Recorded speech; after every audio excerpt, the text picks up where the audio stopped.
气急痰尤滞，咳胸泪欲移。估计这段时间大家最常听见的声音就是咳嗽了。不光身边咳嗽声此起彼伏让人紧张，而且很多朋友在阳康以后依旧咳嗽不止，不禁地让人怀疑自己的肺是否安好。古代人对咳嗽是什么样的认识？我们能彻底消灭咳嗽吗？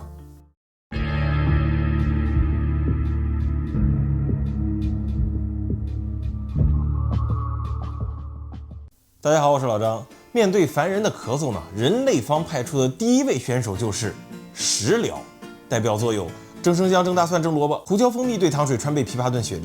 这些偏方出现的主要原因呢，是基于中西方传统医学对于疾病的那个时候的认识跟现在不一样。由于早期人类没有显微镜，看不到微小的细菌和病毒，所以大部分的病理学理论都是根据可见症状做的反向推理。你就好比说啊，东方的传统医学把阴阳五行的世界观投射在人体上，总结出了得病的五大内因：内风、内寒、内湿、内燥、内火。五气所病，肺为咳。咳论呢，更是认为五脏六腑皆令人咳，非独肺也，发展出来肺咳、心咳、胃咳、膀胱咳等等。老西医当然也不能示弱，虽然不认识五行，但是根据古典的土气水火四元素论呢，发展出了体液学说。古典时期的希腊医生希波克拉底就认为啊，人体内有4种重要的体液：红色的血液、白色粘液、黑色胆汁和黄色胆汁。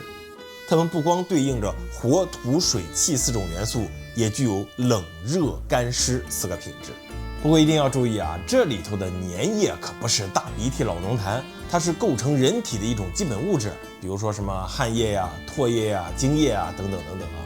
所以如果这4种体液相互保持平衡，那人体就健康；反之则病病殃殃。而能够影响体液平衡的，便是周遭环境和饮食。比如黑色胆汁就具有冷和干的品质，所以与秋天有关；而白色粘液又寒又湿，肯定和冬天有联系。于是，在冬天盛行的各种疾病和咳嗽呢，便和粘液挂上了钩。然而，不管是老中医还是老西医，传统医学在调节自身五行四液平衡的问题上，都给出了一个统一的答卷，那就是食补。冬吃萝卜夏吃姜，不用医生开药方。An apple a day keep doctor away 啊，这些中外谚语都广为流传。治疗咳嗽的食品药用也是满地开花。冬有花椒炖雪梨清热化痰，西有黑胡椒蜂蜜水去粘液润肺。说起这黑胡椒蜂蜜水啊，里头还有一段非常有意思的故事。13世纪创作于意大利南部的《医药之花》一书当中就提到啊，黑胡椒可以促进人体的粘液流动，让4液重新平衡，从而达到治疗咳嗽的这个目的。不过这时候的黑胡椒在欧洲可是最珍贵的香料之一，特别难搞到。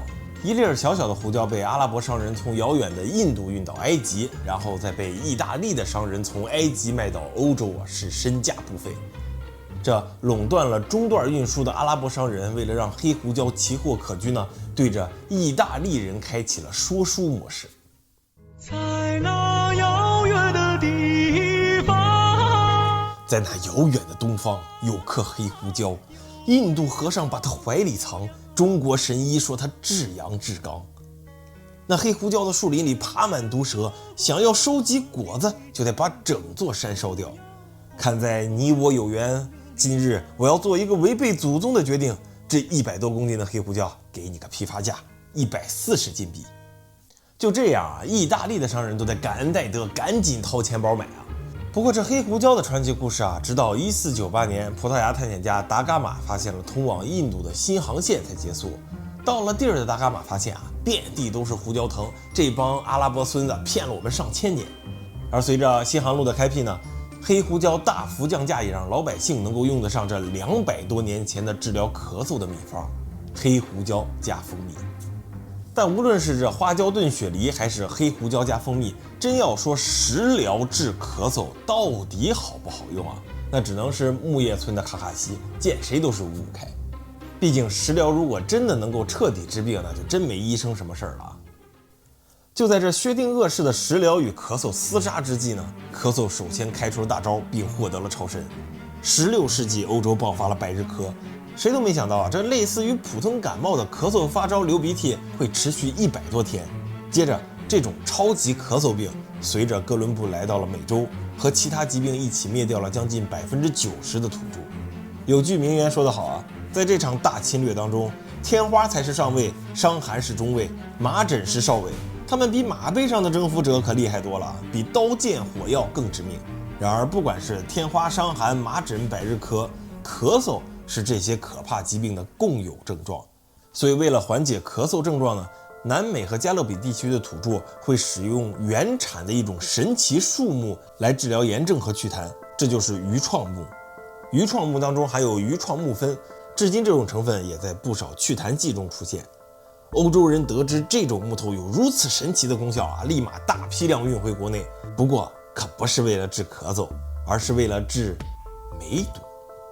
天价的榆创木呢，被欧洲人锯成小段煮到锅里啊，患者喝了以后就浑身发汗，完美符合了四体液平衡理论。而那些掉在地上的木头碎屑也被穷人小心翼翼地收集起来，一煮再煮，二煎三煎。甚至有的教堂呢，把创榆木挂起来，供那些连碎屑都买不起的穷人顶礼膜拜，望梅止渴。你可以发现啊，为了应对着众多疾病的共同症状咳嗽，人类在上千年的时间里头可谓是费尽心机，从食补到偏方，可以说是能试过的都试过了。可这咳嗽的声音啊，依然回荡在这历史长河当中。到底是什么引起咳嗽呢？为什么这么多不同的病都会有相同症状呢？第一个抓住着蛛丝马迹的就是列文虎克。1674年左右，列文虎克用他改良的显微镜看到了第一批微生物，给人类开启了新大门。原来在这肉眼看不见的世界里头，竟然藏着数量如此众多、形状如此诡异的小玩意儿。但是在当时呢，列文虎克之辈并不是学界主流，没有办法撼动着四体液学说在欧洲的坚实地位。没人相信这些小到肉眼看不见的玩意儿啊，能够让人生病。再加上这哥们儿有点护食，对他的工作方法以及最好的显微镜制作工艺保密，导致在列文虎克死后200年内呢，显微镜和现代病理学并没有什么发展。这列文虎克的显微镜啊，和大家印象中的那种差别非常大，是这样式的。这列文虎克自己都说啊，看多了眼都要瞎。直到19世纪呢，显微镜的工艺才得到改良，德国医生罗伯特·科赫正式发现了炭疽杆菌、结核杆菌、霍乱弧菌，细菌学正式成立。同时期，病毒学也异军突起，人类终于找到了生病的真正原因——细菌感染和病毒感染。以四体液学说为主的西方传统医学退出了历史舞台，开始了更加具有针对性的现代医学。与其说这现代医学是头疼医头，脚痛医脚的话，倒不如说是有菌杀菌，有痛医痛。在这个新的认识之下呢，各种各样的抗生素啊、消炎药啊、抗病毒药啊纷纷诞生，同时抑制咳嗽症状的各种咳嗽药水也应运而生。1804年，德国医师弗里德里希·瑟图纳从鸦片中分离出了吗啡，他发现这东西不光能够镇痛，还能够抑制中枢神经，从而减少咳嗽。不过这玩意儿的副作用众所周知啊，是极易上瘾，就连瑟图纳本人都没能幸免。随后制药公司又将目光转向了海洛因。1898年，吗啡的代替品海洛因大量投放于市场，当时大家以为啊，这是市面上最好的非成瘾性咳嗽药水。然而事实啪啪打脸，海洛因并不比本家兄弟吗啡强多少啊。而其他的同族止咳成分，比如可待因、纳可丁一类也是一样。咳嗽是不咳了，但是毒瘾先犯了。既然说到这个阿片类药物对于咳嗽的作用，那就不得不提一下这个网红的盐蒸橙子了啊。当你搜索这个盐蒸橙子加纳可丁的时候，你会发现一个非常神奇的现象。从厦门市中医院的营养师到中国农业科学院都会转载说，橙皮里头具有2种止咳化痰的成分，一个是橙皮油，另一个是纳可丁。为了坐实这个方法有效呢，还会提到纳可丁是生产镇咳药的常用成分之一，只有蒸煮才能从橙子当中提取这2种成分。这个谣言的源头已经不可考了，但是传播的人是没有一个去搜一下纳可丁到底是个啥。纳可丁也叫纳斯卡品，是一种便基异奎林生物碱，也属于一种能够作用于中枢神经的鸦片衍生化合物。如果有谁能够从橙子当中提炼出纳可丁来，那大毒枭都得跪下管你叫爸爸。其实不管是阿片类药物，还是后来更加安全的右美沙芬，它可以说是人类对抗咳嗽的终极武器了。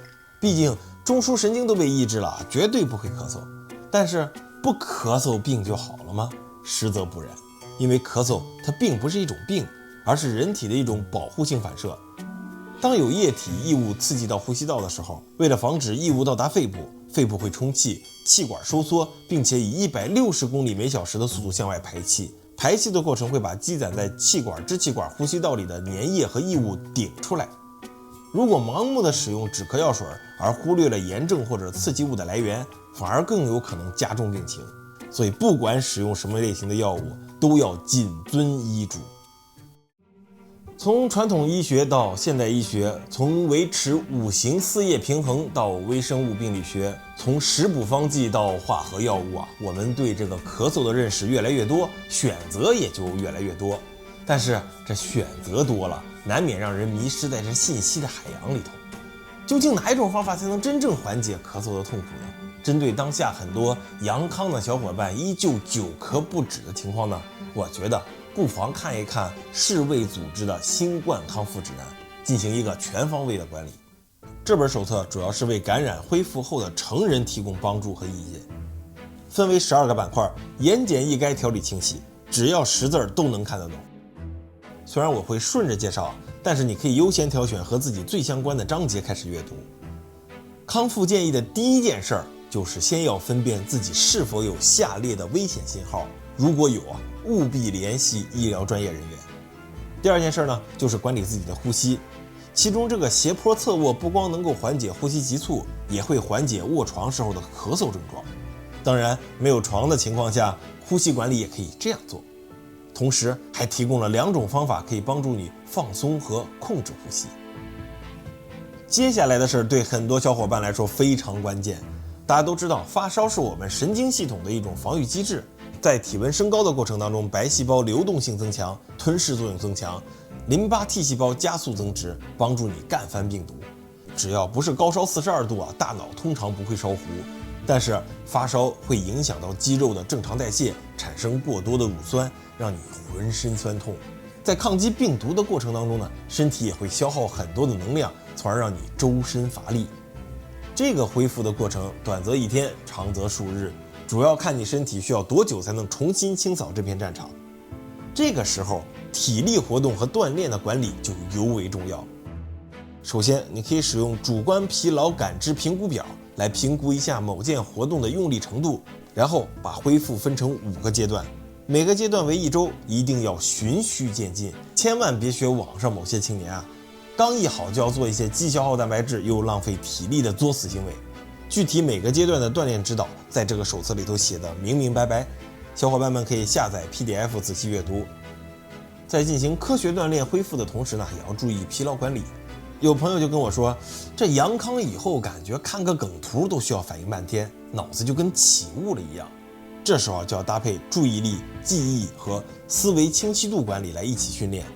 同时呢，吞刀片、保娟嗓、咳嗽不断的症状，小册子里也给出了十分科学和可行的办法。比如说，既不要大声说话，也不要轻声细语，这2者都会使声带紧张。吸入蒸汽滋润声道，吸食低糖的水煮甜食，可以保证能量摄入，同时滋润喉咙。不管是煮苹果、煮梨子，只要保证低糖、低盐、多水分，都是很好的电解质摄入方法。所以，传统医学的食补方法虽然理论它不一定正确，但是他们有很丰富的临床经验。偏方不一定能治病，可能给你提供一个额外的具有仪式感的补水方法。只要好吃、愉快、少刺激、低糖、低盐，煮什么都行。而且这里呢还有一个停止咳嗽的练习，非常实用。吞咽管理几个重点虽然十分重要不过我个人觉得最重要的还是营养问题用不着纠结什么东西生吃保留维生素多，什么玩意儿吃熟的营养更全面。各种水果、蔬菜、谷物、坚果、优质蛋白，只要量吃够了都可以。不过我觉得这最简单的一条，反而很多小伙伴就做不到。你坚持每天都吃400克不同的瓜果蔬菜了吗？一定要用对方法爱护自己。最后一个也是我认为最难办的一个，在康复的这个过程当中，如何管理你的压力、焦虑和抑郁呢？现在的信息爆炸时代，群龙无首，群羊无狗，随便来个人再放个窜天猴啊，都能编成人类再一次登月。你就好比说啊，这几天又有人把蒙脱13抢光了，你是拿回家刷墙吗？整件事情最开始的传播者自己都辟谣说概不负责。当然了，一定有人要说啊，这个什么 XBB 1.5啊，在国外都杀疯了啊，国外都有新闻。可事实是啊，不管我用法语还是英语，能检索出来的针对 XBB 1.5的恐慌信息来源呢，都是在国内。如果只检索这个新冠变种啊、腹泻的关键词，你就会找到另外一个线索。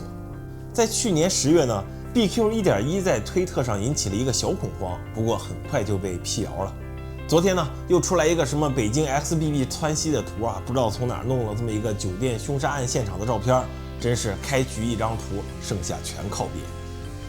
其实作为创作者的我呢，也会看很多数据分析啊，还有很多所谓的课程。有的数据分析就说啊，想要火，你就得去影响这个观众的心境。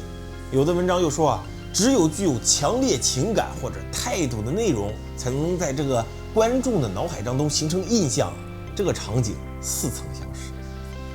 老栓也向那儿看，却只见一堆人的后背，梗项都伸得很长，仿佛许多鸭被无形的手捏住了的向上提着。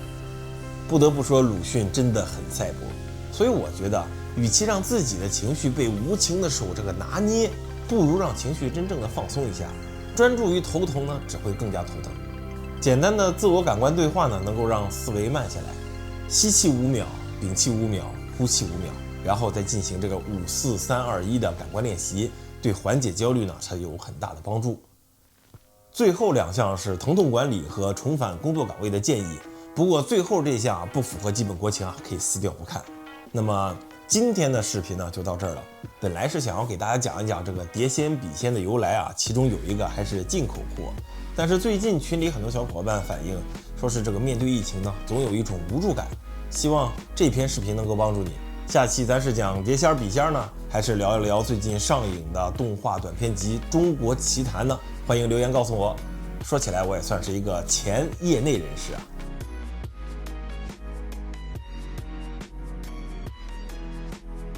那么我是老张，下回再见。